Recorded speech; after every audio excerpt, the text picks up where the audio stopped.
Fala aí, senhoras e senhores. Bora lá trocar uma ideia sobre a vitória do Barcelona para cima do Elche pela 22ª rodada do Campeonato Espanhol neste sábado fora de casa por 3-1. Vamos combinar? Boa vitória. Se colocassem na mesa do Hans Flick, ó, 3-1 vai ser o jogo, assina aí, antes da partida ele assinaria, ele firmava. Só que também temos que combinar que depois do que vimos, a expectativa era de uma goleada histórica para o Barça frente ao Elche. Porque o Barça cansou e brincou de perder gols que quase, inclusive, em um determinado momento do jogo, custaram caro. Né? Porque o Barcelona se complicou na primeira etapa exatamente pela quantidade de gols perdidos. Você nem precisa voltar atrás a fita para ver isso. É só olhar as estatísticas do jogo.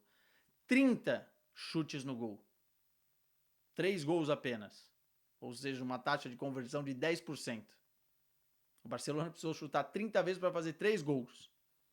O Barcelona teve mais de 10 oportunidades claras, fora os gols, para conseguir terminar com a partida. E o jogo poderia ter se encerrado no primeiro tempo. Poderia ter enterrado o Elche no primeiro tempo, porque foi bizarro a quantidade de gols que o Barcelona perdeu em sequência. Aliás, alguns, obviamente, por falta de eficácia, e outros por algumas bizarrices. Teve um lance no primeiro tempo que o Ferran Torres acerta o travessão, a bola volta, bate nele, bate na trave e sai.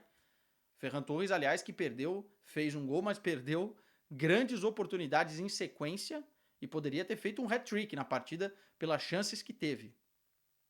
Mas eu não vou individualizar porque não foi só o Ferran. O Firmino perdeu o gol, o Rafinha perdeu o gol, o Lewandowski entrou e perdeu o gol, o Lamine também teve outras oportunidades. Praticamente todos os jogadores do Barcelona em algum momento participaram de algum gol perdido. Né?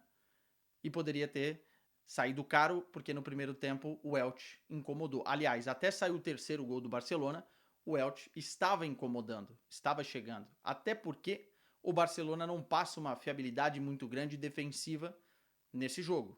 Né? O Barcelona, pela característica, vai sempre sofrer com a tal da linha alta, mas não só. Sofreu demais, especialmente pelo lado direito do Koundé. Né? Não estava funcionando muito bem a dobradinha Koundé com o Barci, não tinha um meio para ajudá-los na marcação e o Elche explorou bastante esse lado esquerdo durante o jogo. Mas nada justifica, por mais que o Elche tenha feito em alguns determinados momentos do jogo uma boa partida, criado suas chances, nada justifica o Barcelona não ter matado o jogo no primeiro tempo.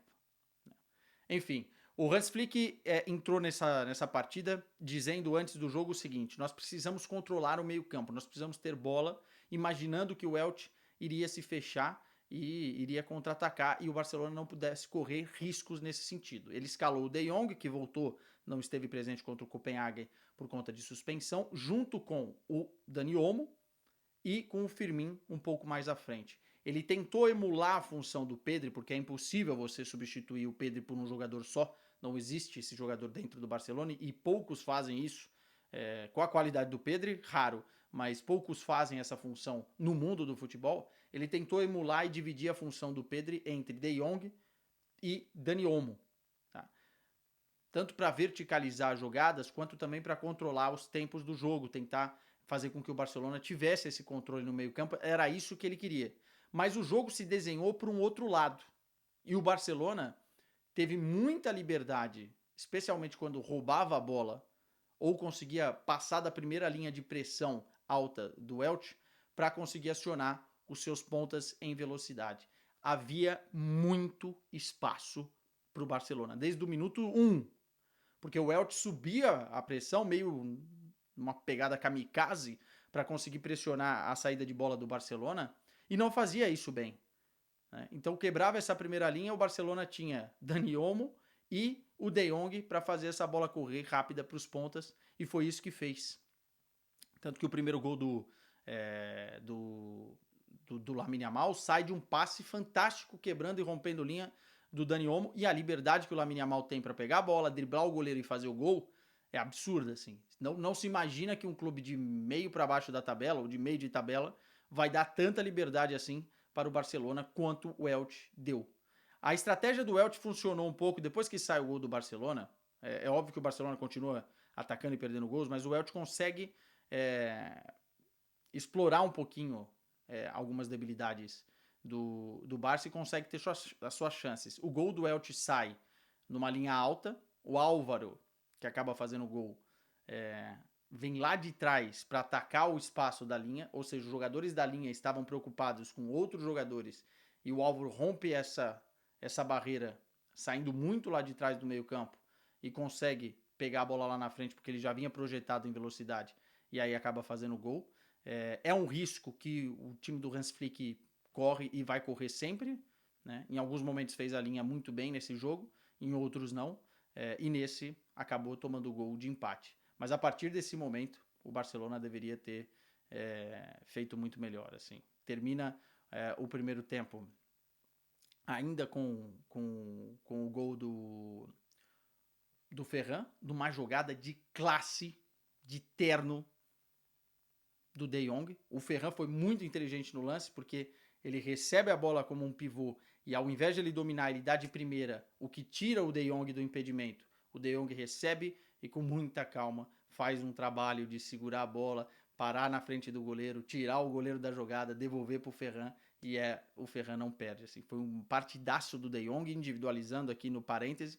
O De Jong foi um dos melhores em campo. Ainda tomou um cartão amarelo que eu acho que não precisava tomar ali no final do jogo, no meio campo e tal. Tem que tomar cuidado com isso, mas fez um jogo muito, muito bom. Assim, na qualidade de passe, na qualidade de distribuição de jogo, quebrando linhas, inclusive, rompendo linhas em alguns momentos com a bola dominada, sendo o garçom do passe final. O De Jong fez um partidaço. Outro que fez um partidaço e funcionou muito bem foi o corredor esquerdo do Barcelona, o Baldé.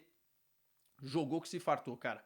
Tanto indo para a linha de fundo, mas especialmente cortando por dentro no corredor central, porque nesse espaço que o Elche deu, num 4-2-4, quando rompia-se a linha, você tinha uma superioridade maior ainda, porque o Baldé servia como um meia, arrancando por dentro, os jogadores do Barcelona espaçavam e tinha ali muita liberdade, né? Ele serviu e cansou de servir jogadores para perderem gols também nessa partida. O Rafinha fez um bom primeiro tempo, teve ali, criou algumas oportunidades, chegou na linha de fundo, deu cruzamentos, deu passes, deu assistências para mais gols perdidos do Barcelona e acabou sentindo o adutor. Eu acho que foi num lance que ele tentou alcançar a bola no alto, num cruzamento da direita para a esquerda como centroavante e não conseguiu pegar, sentiu o adutor da coxa direita, da perna direita aqui, e vamos ver se foi por precaução. O Barça daqui a pouco, em alguns, ou amanhã, vai soltar aí um comunicado médico para entender o grau da lesão, né? O grau de lesão de adutor vai do nível 1 até o nível 3. Do nível 1 pode ser que ele pare por alguns dias, o nível 2 pode ser algumas semanas e o nível 3 pode passar de um mês. Mas, sinceramente, pelo que deu para ver ali, acho que foi mais de precaução. O Rashford entra na segunda etapa e era jogo pro Rashford também, porque era jogo de bola longa, né? Se o Barça pensou num formato de jogo, o jogo se apresentou talvez de outra forma. Então a bola longa do Dani Olmo, a bola longa do De Jong, alcançando os pontas do Barcelona, era o caminho, né? Tanto que o Lamine Yamal cansou de receber bola em projeção, o Rashford entrou e também cansou de receber bola em projeção, e o Barcelona foi no segundo tempo continuando a ter boas oportunidades, né? Gostei muito da combinação Firmino-Lamine Yamal, acho que poderia ter resultado mais em gols, mas enfim, gerou ali muitas dúvidas na marcação do Elche, né? Ora o Firmino cortando por fora e servindo o Yamal, ora o contrário, e funcionou muito bem, assim. O ataque ao espaço nas costas da defesa desses dois é muito inteligente. Aliás, o Firmino é um jogador que consegue fazer quase tudo, né? Muito bem. E hoje ele não finalizou muito bem, assim como outros jogadores do Barcelona, né? E depois o gol sai numa bola longa, acionada para o Lamine Yamal, né? Que consegue salvar da lateral. E ele faz a jogada, cruza, ainda tem um corte do zagueiro, o Rashford faz o 3-1. A partir do 3-1, uma pedra de gelo foi colocada na partida. Teve mais alguns gols perdidos de um lado e do outro, mas não com aquela intensidade, aquele nível de rotação que aconteceu antes, né? Falar um pouquinho do Lamine Yamal aqui, porque foi um partidaço dele novamente. Eu acho que deu clique no moleque, hein? Eu acho que clicou pro moleque. Na temporada passada tinha sido assim, né? O Lamine arranca para fazer 6 meses espetaculares e fechar a temporada da forma que ele fechou. E eu acho que ele começa a engatar a terceira marcha para isso nesse momento, tá? Ele já tem 13 gols e 14 assistências na temporada. O número de assistências varia de acordo com algumas métricas, de acordo com algum lugar que você vai consultar, mas estou citando alguns dados do Mr. Chip aqui. 13 gols e 14 assistências. Se a gente comparar com a temporada passada inteira, ele teve 18 gols e 24 assistências. Ou seja, estamos no metade da temporada. Eu acho que o Lamine vai fazer uma temporada a nível de números melhor do que a temporada passada. E é um moleque que tem 18 anos e 200 dias e já chegou, contando seleção e clube, a 100 gols barra assistências, né? 100 participações em gols na carreira. É muita coisa. Às vezes a gente esquece da idade do Lamine Yamal, mas ele tem realmente números já espetaculares e a influência dele nesse jogo também foi muito boa. Para mim já tinha sido o jogo mais maduro contra o Copenhagen da temporada, o melhor jogo do Lamine Yamal, e nesse jogo não foi tão bem como ele jogou contra o Copenhagen, mas foi quase do mesmo nível, assim. Pegou 90 vezes na bola, foi protagonista, chamou o jogo, pausou quando tinha que pausar também, esfriou um pouco os ânimos, voltou para marcar, ele deu um pique no final para roubar uma bola no ombro, a ombro com o jogador do Elche no final do jogo, que foi bonito. Enfim, eu acho que o Lamine tá conseguindo entender melhor como se desvencilhar das marcações individuais, tanto que ele amarela o jogador que está marcando ele no primeiro tempo com uma facilidade muito grande, das marcações individuais, do posicionamento e das suas funções dentro de campo. Eu acho que ele está ganhando confiança, passou a pubalgia, as críticas passaram, o extra-campo ficou de lado e agora me parece que ele deu o clique, hein? Vamos ficar de olho nos próximos jogos. O Rafinha é uma perda considerável, vamos ver o que aconteceu com o Koundé também. Apesar de eu não ter gostado tanto do jogo do Koundé, é um jogador hoje importante para o Barça.